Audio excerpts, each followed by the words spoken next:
Hi everyone, welcome back to our channel.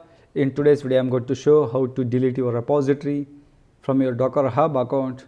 First we have to log in your Docker Hub.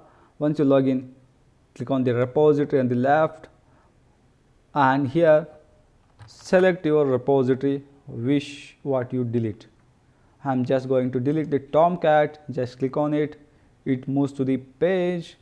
Here you can see the settings on the right side. Click on it and move to the end.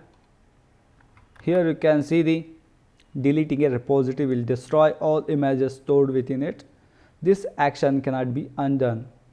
Just delete repository, click on, and you have to enter your repository name.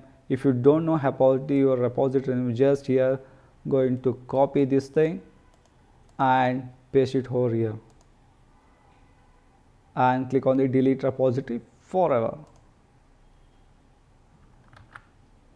You can see the status, the repository is going to deleting.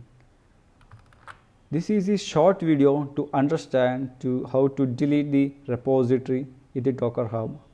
I hope you like this video. If you like this video, like and subscribe the channel. Once again, thanks for watching the video.